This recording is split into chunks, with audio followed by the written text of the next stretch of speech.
জয় বাংলা। আজকে শিলিগুড়িতে আমরা যে জমায়েত এবং মিছিল করছি, সেই মিছিলে আমাদের নির্দিষ্ট কয়েকটা ইস্যু রয়েছে, দাবি রয়েছে।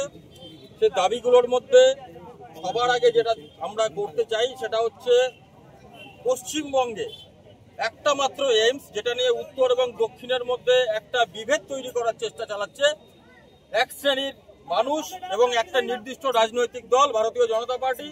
তারা উত্তরের জেলার মানুষকে খুব উস্কে দিচ্ছে। বাংলায় একটা এইমস কেন দক্ষিণে আছে, কেন উত্তরে আরো একটা এইমস হচ্ছে না, এই দাবিটা আমরা দীর্ঘদিন ধরে জানাচ্ছি। বিহারে দুখানা এইমস, ইউপিতে দুখানা এইমস, আগে তিনটে ছিল।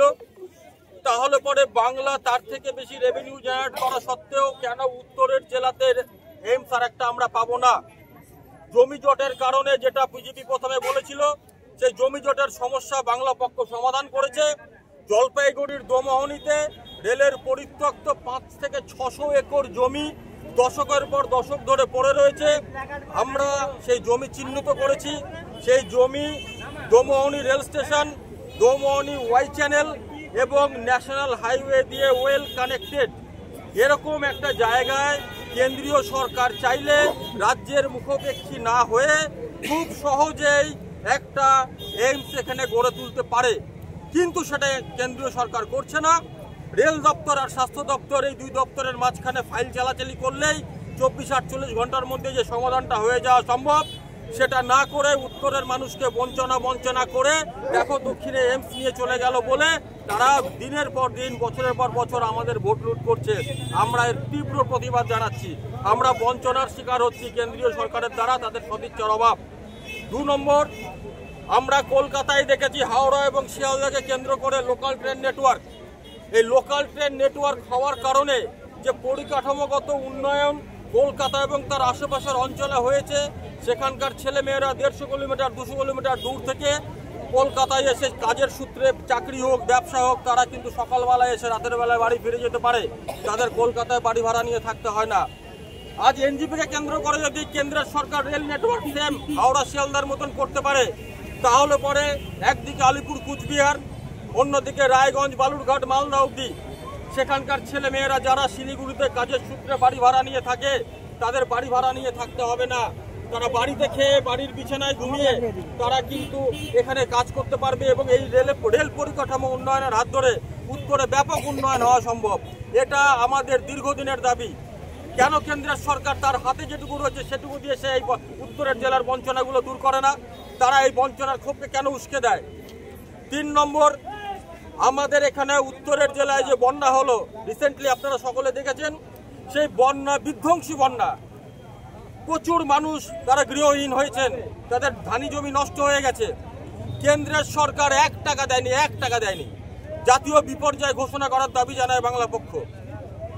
কেন্দ্রের সরকার মহারাষ্ট্রকে 1,500 কোটি টাকা দিতে পারে, কেন বাংলাকে 1 টাকাও দেবে না? বাংলা পক্ষ দাবি জানাচ্ছে উত্তরের জেলাগুলোতে যে বন্যা বিপর্যয় হয়েছে, যে ক্ষয়ক্ষতি হয়েছে, অবিলম্বে জাতীয় বিপর্যয় ঘোষণা করতে হবে এবং আমাদের এখানে যথাযথ যা বরাদ্দ, সেই বরাদ্দ দিতে হবে। এই বঞ্চনা আমরা মানব না। তার প্রতিবাদেও আজকে আমরা এখানে জমায়েত এবং মিছিল করছি। 4 নম্বর, সামনেই আমাদের নেপাল বর্ডার, শিলিগুড়ির পাশে। আমরা যারা শিলিগুড়ি এবং আশেপাশের অঞ্চলে থাকি, তাদের দীর্ঘদিনের অভিজ্ঞতা, তারা জানেন আমাদের এখানে উন্মুক্ত বর্ডার হওয়ার কারণে নেপাল থেকে দিনের পর দিন যেভাবে মানুষ ভারতে ঢুকে পাকাপাকিভাবে বসবাস করছে সম্ভব। কেন? ইন্দো নেপাল চুক্তি, যেটা 1950 সালে হয়েছিল, তাতে করে কোনো বাঁধন নেই। কিন্তু এই বাঁধন না থাকার ফলে যেভাবে ডেমোগ্রাফি পাল্টাচ্ছে, যেভাবে জনবিন্যাস বদলে যাচ্ছে, তাতে আমরা কিন্তু শঙ্কিত। এবং সব থেকে বড় যেটা অসুবিধে, সেটা হচ্ছে এরা আমাদের ভোটার লিস্টে নাম তুলে ফেলছে। তারা এখানে শুধু রেশন কার্ড, আধার কার্ড বানাচ্ছে না, তারা ভোটার কার্ডও বানাচ্ছে। তাহলে নেপালি নাগরিকের ভোটে আমাদের এখানে স্থানীয় বিধায়ক, স্থানীয় সংসদ নির্বাচিত হবে। আজকে যদি বাংলাদেশ বর্ডার সিল করা হয়, বাংলাদেশি ভোটে যদি ভারতের কেউ নির্বাচিত না হয়, তাহলে নেপালিদের ভোটে কেন ভারতের কোনো সংসদ বিধায়ক নির্বাচিত হবে? সেটাও তো অন্য দেশ। ইন্দো নেপাল চুক্তি থাকুক, কিন্তু নেপাল বর্ডার সিল করতে হবে। নেপালে অবৈধ চোরাচালান থেকে শুরু করে নেপালের যেভাবে বর্তমানে ভারত বিদ্বেষ একটা মনোভাব কাজ করছে, যেভাবে নেপালে পাকিস্তানের ISI সক্রিয়, যেভাবে চীনের পাশে নেপাল দাঁড়িয়ে রয়েছে, সেখানে আমাদের এই শিলিগুড়ির মতন একটা জায়গা এবং সমস্ত ভারতবর্ষ আন্ডার থ্রেট। এটা জাতীয় সুরক্ষার প্রশ্ন। বাংলা পক্ষ কিন্তু শুধু বাংলা বা বাঙালির সুরক্ষা নিয়ে ভাবিত নয়। এই রাষ্ট্রটা আমাদের পূর্বপুরুষের রক্তে স্বাধীন। এই স্বাধীনতাটা আমাদের পূর্বপুরুষেরা দিয়েছে।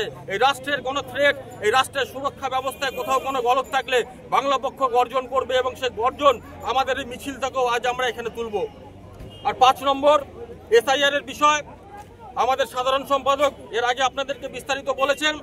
সংক্ষেপে বলি, এ দেশে বসবাসকারী যারা ঘটি হিন্দু বা স্থানীয় হিন্দু, এ দেশের বসবাসকারী ঘটি মুসলমান বা নস্য শেখ, উত্তরবঙ্গে যারা রাজবংশী সম্প্রদায়ের মানুষ, যারা এখানকার আদি ভূমিপুত্র, এখানকার বাসিন্দা, এরা বাদ দিয়ে এখানকার নেপালি জনজাতির মানুষ যারা পাহাড়ে দীর্ঘদিন ধরে রয়েছেন, লেপচা জনজাতির মানুষ যারা পাহাড়ে রয়েছেন, যারা এখানকার ভূমি সন্তান, কোচ, মেচ, রাভা, টোটো যারা আমাদের সন্তান, এবং আমরা যারা বাঙালি সম্প্রদায়ের মানুষজন রয়েছি, এরা তো অবশ্যই।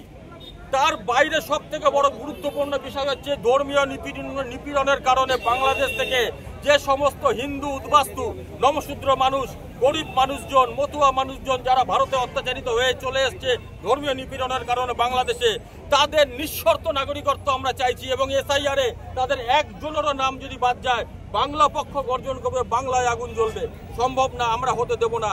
এই দাবিতেও আজকে আমাদের মিছিল।